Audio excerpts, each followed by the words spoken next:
ជំរាបសួរនេះខ្ញុំឈ្មោះនាងសាលីណាជាគ្រូបង្រៀននៅសាលា Go Global ចាថ្ងៃនេះខ្ញុំបានដឹកនាំសិស្សថ្នាក់ទី 10B ធ្វើការពិសោធន៍តាក់ទងទៅនឹងការពិនិត្យសង្កេតសរីរាង្គក្នុងរបស់ត្រីសម្រាប់មុខវិជ្ជាដែលខ្ញុំបង្រៀនគឺមុខវិជ្ជាជីវវិទ្យានេះចាដោយសារមុខវិជ្ជានេះតាក់ទងទៅនឹងជីវភាពរស់នៅចាអញ្ចឹងយើងត្រូវណែនាំសិស្សឲ្យស្គាល់តាក់ទងនឹងសរីរាង្គក្នុងរបស់ត្រីដែលមានតួនាទីយ៉ាងដូចម្តេចដែរតាមការបង្រៀនរបស់ខ្ញុំឃើញថាសិស្សរបស់ខ្ញុំយកចិត្តទុកដាក់បានប្រហែលជា 90% ជ្រាបសួរសួស្តីអ្នកគ្នាខ្ញុំឈ្មោះយ៉ាងសេរីមរកតមកពីថ្នាក់ទី 10B ហើយនឹងអ្នកគ្រូបានដឹកនាំពួកខ្ញុំមក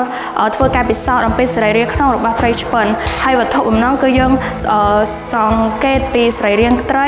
ហើយសម្ភារៈមានដូចជាកត្រៃកបតជ្រុញត្រីស្រោមដៃហើយដំណើរការនឹងគឺយើងកាត់ពីរុនឃ្លោអារបស់ត្រីទៅដល់គម្របស្រកីត្រីយើងកាត់តាមឆ្នូតចំហៀងត្រីបន្ទាប់ពីការពិសោធន៍យើងបានឃើញថាត្រីមានសរីរាង្គក្នុងដូចជាប្រមាថពងត្រីហើយផ្លោកខ្យល់ស្រកីបេះដូងនិងសរីរាង្គផ្សេងៗមួយចំនួនទៀតវាធ្វើឲ្យយើងបានយល់ដឹងពី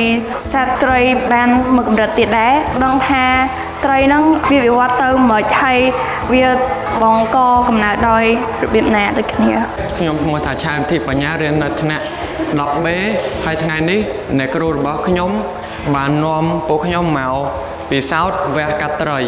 ដើម្បីយល់ដឹងពីសរីរាង្គរបស់ត្រីបន្ថែមបន្ទាប់ពីការពិសោធន៍នេះខ្ញុំបានយល់ដឹងបន្ថែមពីសរីរាង្គរបស់ត្រីនិងទីកន្លែងរបស់វា